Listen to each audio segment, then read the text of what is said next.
Hello and welcome everyone to a special presentation. Mike Sinello here with Matt Grimes, who was a survivor of September 11th. He wasn't actually in the towers, but he was right there on the scene.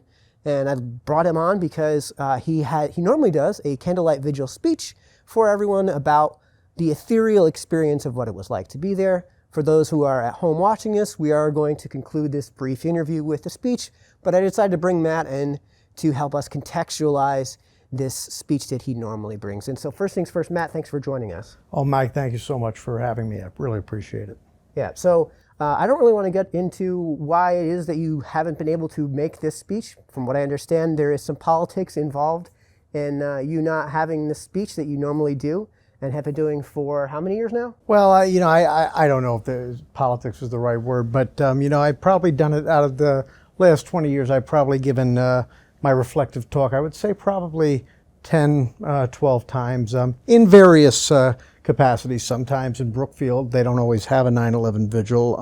Town in the Milford I've done, especially when I was town attorney, I did it there. And Danbury 9/11 vigil I've done many times as well. So, but I've probably done it, as I said, 10 or 12 times over the last few years. 20th anniversary, I would have liked to have done it. I did not get invited to, but that's all right. So but I would like, I've heard from a lot of people, and so I would like to be able to give them the speech that I would have given had I been at that event. And I'm happy to give you that opportunity. So folks at home know, we've all, here in New Milford, we all remember the day. If we are old enough to remember, we remember the day like it was yesterday, even though it was now 20 years ago.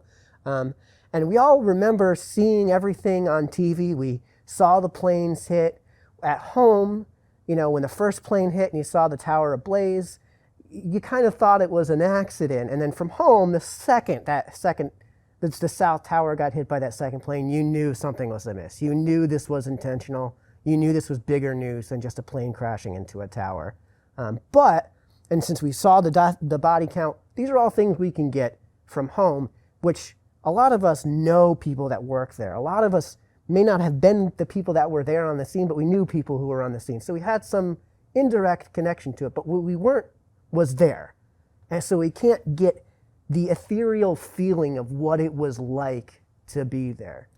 No, and I think that's very, very important perspective. I mean, and again, I think it's something different for everybody who was there. As you said, I was not in the towers. I worked about 5 blocks or so in front of the towers. The towers were on the west side, and I worked right on the east side. And when you get down to the lower part of Manhattan Island, it's very narrow. So I think my experience is different than others were, than some of my coworkers there at AIG at the time. And I think that it was different for some of the folks down at the Pentagon. I think it was different for some of the folks in Midtown. I think it was different for some of the folks, for the first responders, definitely. But I think in some way, September 11th, regardless of where you were, whether you were right there, whether you were sitting at home, whether you were in school, that has shaped the last 20 years in some capacity for somebody. One of the things that I always say, and everybody who's ever heard me give my reflections, is I think someday the first half of the 21st century will be known as the age that followed September the 11th. And that date has actually come to define a generation. It marks generally considered to be the marking of the end of the millennials and the beginning of the Zoomers. So I think there is some truth in what you've just said here. So is there anything else that we should know about before we get right into the speech? No, I think that I would like to make sure that people remember 9/11, remember what the lessons we learned from it. We're a country that's still very much, I guess, on edge because of the COVID pandemic. And I'd like, one of the biggest things that I'd like people to remember is how we as a country acted in the days after 9/11, where differences, I don't mean political differences, economic differences, I mean religious differences, that was all put aside for a little while. And it was really the focus on how do we, as a United States, come back from that. And I really, really hope people remember what they were, not only what they were doing that day, but how they reacted and what part they played in helping us come back from September 11th, because I think that that's really what we have to remember as this happens. So thank you very much, Mike. Yeah, so again, everybody remember September 11th, and do not forget about September 12th, 2001, the day we all came together as a country. So absolutely. Thanks, Matt. Everybody at home, enjoy the speech. Thank you. I believe the first half of the American 21st century will someday be known as the age that followed September 11th, 2001.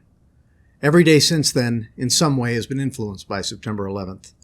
Even when tragedy hurts as much as a day like 9/11 does, you're always left with hope. It should not amaze us that one simple Tuesday in early autumn, or in the waning days of summer, would shape this ongoing chapter of American history. No single day more aroused our faith. No single day more aroused our love. And it is that love, it is that faith, it is that support that has truly sustained our nation and world for every day that has followed over the last 20 years. In the days immediately after 9/11, we stood together at candlelight vigils and ceremonies, raised money and resources, waved our flags or saluted or put our hands on our hearts as we passed by a firehouse or a police station. I like to think that those that we lost 2 decades ago are here with us right now in spirit. To them and to their families, let us say the world recognizes the sacrifices you and your loved ones made. We embrace you today. We hold you close to our hearts and minds. Throughout the entire world, from London to Moscow, from Los Angeles to Sydney, and especially in New York, Washington, and Pennsylvania, you are in our prayers, and we are forever in your debt. In plain and simple terms, the world as we knew it changed in a matter of minutes. Our home, the United States of America, the one nation the rest of the world looks to for answers, the land of the free and the home of the brave, was suddenly under attack. Who would have believed that something so barbaric and deadly would happen in our generation's lifetime, let alone right here on American soil? Well, it happened, and it hit all of us. Whether you were there in the midst of it, as I was, sitting in the safety of your own home, at school, or in a place of business miles from ground zero, or traveling abroad, as Americans, each of us was hit hard in the same way at the same time, and it stung harshly. 20 years later, I still get asked what it was like to be in Lower Manhattan that morning. And the answer is, more than any other day in over 40 years, I can recount it, well, the first part of it, as if it were today. I remember going into NYC that morning on the train with a few others from our area that were frequent commuters. Like all of you, I remember a warm, clear September day with not a cloud in the sky. I remember leaving the office around 8:30 to get coffee and being in the street when the North Tower was hit. I remember clear as a bell going back to the office slightly stunned. We were all very unsure of what it meant, but none of us had any inkling that this terrible accident was the result of terrorism, and never the thought that in 2 hours the World Trade Center would be gone. I remember being in the file room on the southwest corner of our building watching Tower 1 burn. Among my colleagues, I remember the remark that computers and desks were being thrown out of the Trade Center. Then I painfully remember that look through the binoculars that would only reveal a horrible reality. People trapped on all sides by fire were plunging in a free fall to their death. Within seconds of that, I remember the huge explosion and everything shaking hard. South Tower, Tower 2, was hit and a big flame engulfed the lower island. Then I remember going out into the street and being told by federal marshals that we needed to stay put because another plane might be coming from somewhere else. That next hour, as we stood watching that inferno burn, was the longest hour of my life. Finally, I remember how fast we moved when the South Tower fell and dust and debris came at us at an uncontrollable speed. After that, I remember the journey uptown, but at times I'm not sure what happened when or what forced things to happen exactly the way they did. Whatever the case may be, the world was changing, and Lower Manhattan was quickly becoming a scene our generation knew only about in movies.